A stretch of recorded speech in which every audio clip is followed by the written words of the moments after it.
Hello दोस्तों, आज से हम शुरू करने जा रहे हैं कलम के सिपाही उपन्यास सम्राट मुंशी प्रेमचंद्र द्वारा रचित एक अन्य उपन्यास प्रतिज्ञा, जिसकी रचना मुंशी प्रेमचंद्र जी ने 1927 में की थी। यह उपन्यास विधवा जीवन तथा उसकी कठिनाइयों और समस्याओं को रेखांकित करता है।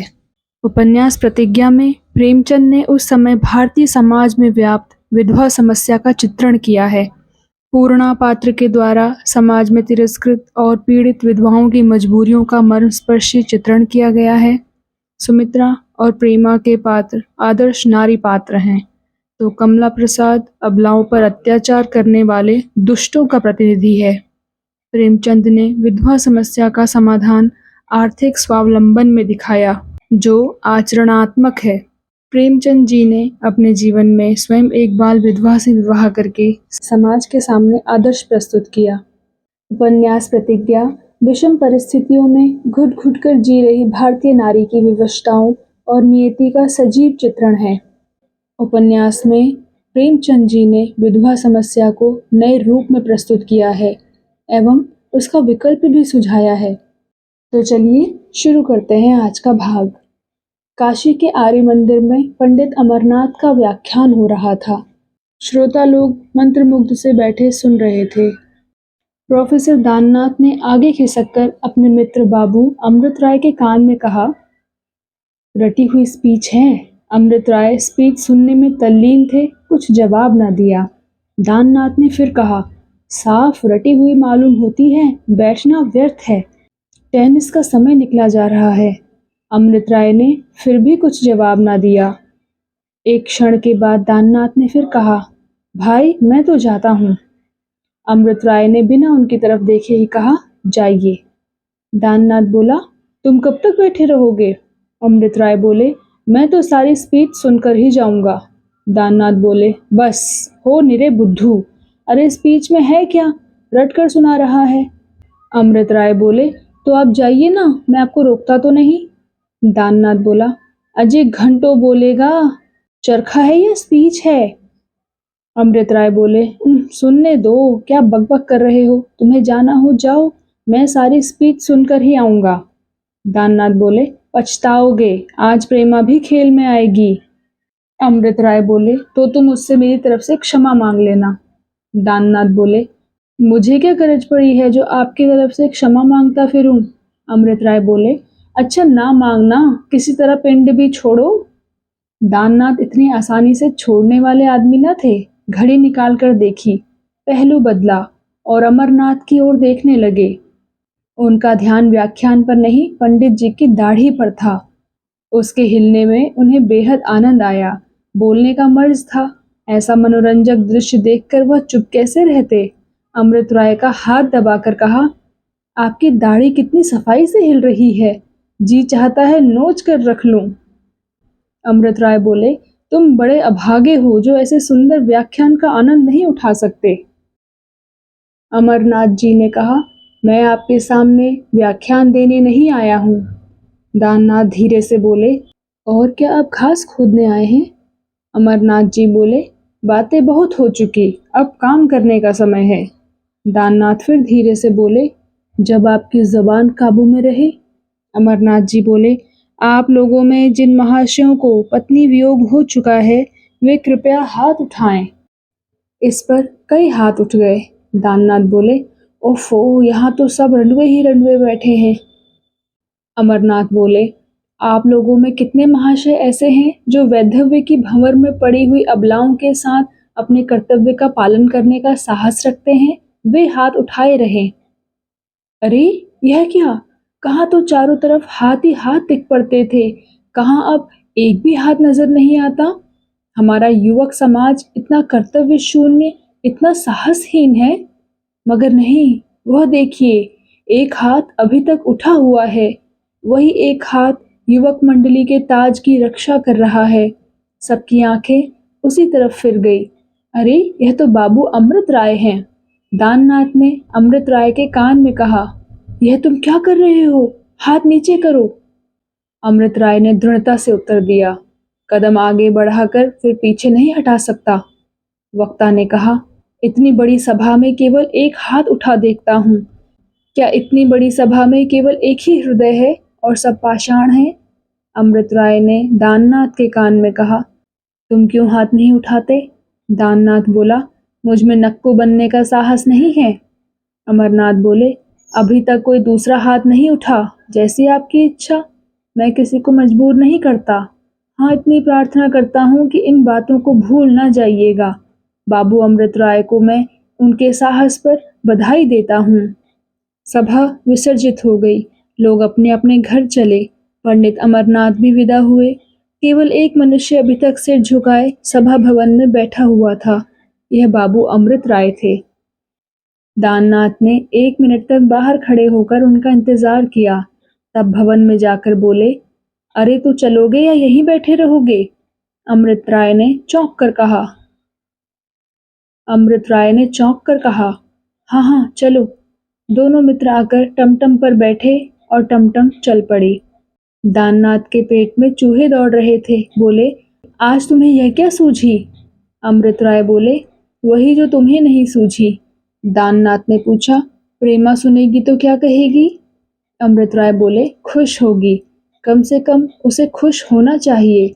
अपने मित्रों को कर्तव्य के आगे सिर झुकाते देखकर कौन खुश नहीं होता? दाननाथ बोले, अजी जाओ भी, बातें बनाते हो। उसे तुमसे कितना प्रेम है तुम खूब जानते हो। यद्यपि अभी विवाह नहीं हुआ, लेकिन सारा शहर जानता है कि वह तुम्हारी मंगेतर है। सोचो, उसे तुम कितनी बार प्रेम पत्र लिख चुके हो।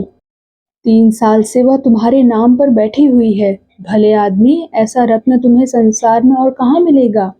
अगर तुमने उससे विवाह ना किया तो तुम्हारा जीवन नष्ट हो जाएगा। तुम कर्तव्य के नाम पर जो चाहे करो, पर उसे अपने हृदय से नहीं निकाल सकते। अमृत राय बोले, यह मैं खूब समझ रहा हूँ भाई, लेकिन अब मेरा मन कह रहा है कि मुझे उससे विवाह करने का अधिकार नहीं है। पंडित अमरनाथ की बात मेरे दिल में बैठ गई है। दाननाथ ने अमरनाथ का नाम आते ही नाक सिकोड़ कर कहा, क्या कहना चाहता है? वाह, रटकर एक व्याख्यान दे दिया और तुम लट्टू हो गए। वह बेचारे समाज की क्या खाक व्यवस्था करेंगे? यह अच्छा सिद्धांत है कि जिसकी पहली स्त्री मर गई हो वह विधवा से विवाह करे। अमृत राय बोले, न्याय तो यही कहता है। दाननाथ बोले, बस तुम्हारे न्याय पथ पर चलने से ही तो सारे संसार का उद्धार हो जाएगा। तुम अकेले कुछ नहीं कर सकते। हाँ, नक्कू बन सकते हो। अमृत राय ने दाननाथ को सगर्व नेत्रों से देखकर कहा, आदमी अकेला भी बहुत कुछ कर सकता है। अकेले आदमियों ने ही आदि से विचारों में क्रांति पैदा की है। अकेले आदमियों के कृत्यों से सारा इतिहास भरा पड़ा है। गौतम बुद्ध कौन थे? वह अकेला अपने विचारों का प्रचार करने निकला था और उसके जीवन काल में ही आधी दुनिया उसके चरणों पर सिर रख चुकी थी। अकेले आदमियों से राष्ट्रों के नाम चल रहे हैं। राष्ट्रों का अंत हो गया, आज उनका निशान भी बाकी नहीं रहा, मगर अकेले आदमियों के नाम अभी तक चल रहे हैं। आप जानते हैं कि प्लेटो एक अमर नाम है, लेकिन कितने आदमी ऐसे हैं जो यह जानते हैं कि वह किस देश का रहने वाला था? मैं अकेला कुछ न कर सकूं, यह दूसरी बात है। बहुधा समूह भी कुछ नहीं कर सकता। समूह तो कभी कुछ नहीं कर सकता, लेकिन अकेला आदमी कुछ नहीं कर सकता, यह मैं ना मानूंगा। दाननाथ सरल स्वभाव के मनुष्य थे। जीवन के सरलतम मार्ग पर चलने में ही वह संतुष्ट थे। किसी सिद्धांत या आदर्श के लिए कष्ट सहना उन्होंने न सीखा था। वह एक कॉलेज में अध्यापक थे। 10 बजे कॉलेज जाते, 1 बजे लौट आते। बाकी सारा दिन सैर सपाटे और हंसी खेल में काट देते थे। अमृत राय सिद्धांतवादी आदमी थे, बड़े ही संयमशील, कोई नियम विरुद्ध काम ना करते। जीवन का सदुपयोग कैसे हो इसका उन्हें सदैव ध्यान रहता था। धुन के पक्के आदमी थे। एक बार कोई निश्चय करके उसे पूरा किए बिना ना छोड़ते थे। वकील थे, पर इस पेशे से उन्हें प्रेम न था। मुवक्किलों की बातें सुनने की अपेक्षा विद्वानों की मूक वाणी सुनने में उन्हें अधिक आनंद आता था। बनाए हुए मुकदमे भूल कर भी ना लेते थे, लेकिन जिस मुकदमे को ले लेते उसके लिए जान लड़ा देते थे। स्वभाव के दयालु थे। व्यसन कोई था नहीं, धन संचय की इच्छा भी न थी, इसलिए बहुत थोड़े मेहनताने में राजी हो जाते थे। यही कारण था कि उन्हें मुकदमों में हार बहुत कम होती थी। उनकी पहली शादी उनकी पहली शादी उस वक्त हुई थी जब वह कॉलेज में पढ़ते थे। एक पुत्र भी हुआ था, लेकिन स्त्री और पुत्र दोनों प्रसव काल में ही संसार से प्रस्थान कर गए। अमृत राय को बहन से बहुत प्रेम था। उन्होंने निश्चय किया, अब कभी विवाह न करूंगा। लेकिन जब बहन का विवाह हो गया और माता-पिता की एक सप्ताह के अंदर हैजे से मृत्यु हो गई, तो अकेला घर दुखदाई होने लगा। 2 साल तक देशाटन करते रहे। लौटे तो होली के दिन उनके ससुर ने उन्हें भोजन करने को बुलाया। वह अमृत राय के शील स्वभाव पर पहले ही मुग्ध थे। उनकी छोटी लड़की प्रेमा सयानी हो गई थी। उसके लिए अमृत राय से अच्छा वर उन्हें दूसरा दिखाई न दिया। प्रेमा से साक्षात कराने के लिए ही उन्होंने अमृत राय को बुलाया था। 2 साल पहले अमृत राय ने प्रेमा को देखा था, तब यह बंद कली अब एक विकसित कुसुम थी, जिसकी छटा आंखों को लुभाती थी। हृदय में प्रेम का अंकुर जम गया। जब कभी जी ऊबता ससुराल चले जाते और 2 घड़ी हंस बोलकर चले आते। आखिर एक दिन उनकी सास ने मतलब की बात कह दी। अमृत राय तो प्रेमा के रूप और गुण पर मोहित हो ही चुके थे। अंधे को जैसे आंखें मिल गई। बातचीत पक्की हो गई। इसी सहालग में विवाह होने की तैयारियां थी कि आज अमृत राय ने यह प्रतिज्ञा कर ली। दाननाथ यह लंबा व्याख्यान सुनकर बोले, तो तुमने निश्चय कर लिया? अमृत राय ने गर्दन हिलाकर कहा, हाँ, कर लिया। दाननाथ ने पूछा, और प्रेमा? अमृत राय बोले, उसके लिए मुझसे कहीं सुयोग्य वर मिल जाएगा। दाननाथ ने तिरस्कार भाव से कहा, क्या बातें करते हो? तुम समझते हो प्रेम कोई बाजार का सौदा है? जी चाहा लिया, जी चाहा ना लिया। प्रेम एक बीज है जो एक बार जमकर फिर बड़ी मुश्किल से उखड़ता है। कभी कभी तो जल, प्रकाश और वायु बिना ही जीवन पर्यंत जीवित रहता है। प्रेमा केवल तुम्हारी मंगेतर नहीं है, वह तुम्हारी प्रेमिका भी है। यह सूचना उसे मिलेगी तो उसका हृदय भग्न हो जाएगा। कह नहीं सकता उसकी क्या दशा हो जाए। तुम उस पर घोर अन्याय कर रहे हो। अमृत राय एक क्षण के लिए विचार में डूब गए। अपने विषय में तो उन्हें कोई चिंता न थी। वह अपने हृदय को कर्तव्य की भेंट कर सकते थे, इसका निश्चय ही कर लिया था। उस मनोव्यथा को सहने के लिए वह तैयार थे। लेकिन प्रेमा का क्या हाल होगा, इसका उन्हें ध्यान न आया था। प्रेमा कितनी विचारशील है, यह उन्हें मालूम था। उनके सत्साहस का समाचार सुनकर वह उनका तिरस्कार न करेगी, वह उनका अब और भी सम्मान करेगी। बोले, अगर वह उतनी ही सहृदय है जितना मैं समझता हूँ, तो मेरी प्रतिज्ञा पर उसे दुख न होना चाहिए। मुझे विश्वास है कि उसे सुनकर हर्ष होगा। कम से कम मुझे ऐसी ही आशा है।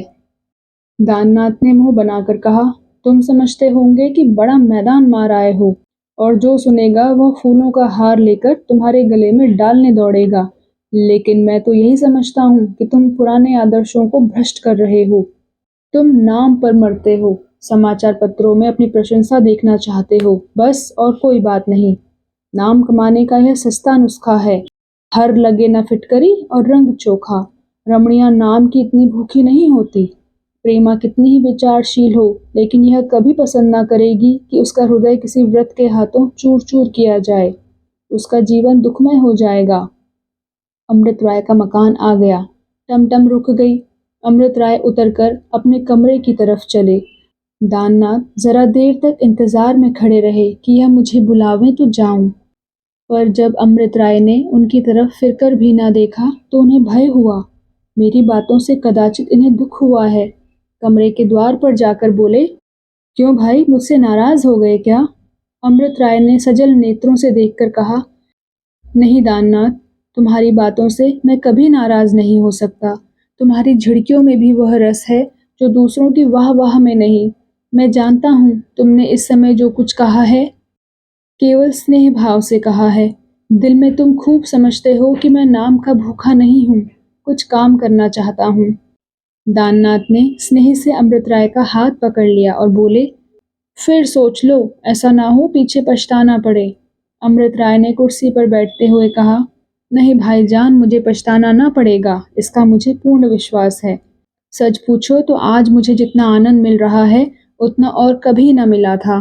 आज कई महीनों के मनोसंग्राम के बाद मैंने विजय पाई। मुझे प्रेमा से जितना प्रेम है, उससे कई गुना प्रेम मेरे एक मित्र को उससे है। उन्होंने कभी उस प्रेम को प्रकट नहीं किया, पर मैं जानता हूँ उनके हृदय में उसके प्रेम की ज्वाला दहक रही है। मैं भाग्य की कितनी चोटें सह चुका हूँ, उन्होंने अब तक एक चोट भी नहीं सही। यह निराशा उनके लिए घातक हो जाएगी। यह संकेत किसकी ओर था, दाननाथ से छिपा न रह सका। जब अमृत राय की पहली स्त्री जीवित थी, उसी समय दाननाथ से प्रेमा के विवाह की बातचीत हुई थी। जब प्रेमा की बहन का देहांत हो गया, तो उसके पिता लाला बद्री प्रसाद ने दाननाथ की ओर से मुंह फेर लिया। दाननाथ विद्या, धन और प्रतिष्ठा किसी बात में अमृत राय की बराबरी न कर सकते थे। सबसे बड़ी बात यह थी कि प्रेमा भी अमृत राय की ही ओर झुकी हुई मालूम होती थी। दाननाथ इतने निराश हुए कि आजीवन अविवाहित रहने का निश्चय कर लिया। दोनों मित्रों में किसी प्रकार का द्वेष भाव न आया। दाननाथ यूं देखने में तो नित्य प्रसन्न चित्त रहते थे, लेकिन वास्तव में वह संसार से विरक्त से हो गए थे। उनका जीवन ही आनंद विहीन हो गया था। अमृत राय को अपने प्रिय मित्र की आंतरिक व्यथा देख देख कर दुख होता था। वह अपने चित्त को इस परीक्षा के लिए महीनों से तैयार कर रहे थे, किंतु प्रेमा जैसी अनुपम सुंदरी का त्याग करना आसान न था। ऐसी दशा में अमृत राय की ये बातें सुनकर दाननाथ का हृदय आशा से पुलकित हो उठा। जिस आशा को उन्होंने हृदय को चीर कर निकाल डाला था, जिसकी इस जीवन में वह कल्पना भी ना कर सकते थे, जिसकी अंतिम ज्योति बहुत दिन हुए शांत हो चुकी थी, वही आशा आज उनके मर्मस्थल को चंचल करने लगी। इसके साथ ही अमृत राय के देवोपम त्याग ने उन्हें वशीभूत कर लिया। वह गदगद कंठ से बोले, क्या इसलिए तुमने आज प्रतिज्ञा कर डाली? अगर वह मित्र तुम्हारी इस उदारता से लाभ उठाए, तो मैं कहूँगा वह मित्र नहीं शत्रु है। और यही क्या निश्चय है कि इस दशा में प्रेमा का विवाह तुम्हारे उसी मित्र से हो? अमृत राय ने चिंतित होकर कहा, हाँ, यह शंका अवश्य हो सकती है, लेकिन मुझे आशा है कि मेरे मित्र इस अवसर को हाथ से न जाने देंगे। मैं उन्हें ऐसा मंदोत्साह नहीं समझता। दाननाथ ने तिरस्कार का भाव धारण करके कहा, तुम उसे इतना नीच समझना चाहते हो तो समझ लो, लेकिन मैं कह देता हूँ कि यदि मैं उस मित्र का ठीक अनुमान कर सका हूँ, तो वह अपने बदले तुम्हें निराशा की भेंट न होने देगा। यह कहते हुए दाननाथ बाहर निकल आए और अमृत राय द्वार पर खड़े उन्हें रोकने की इच्छा होने पर भी बुला ना सके।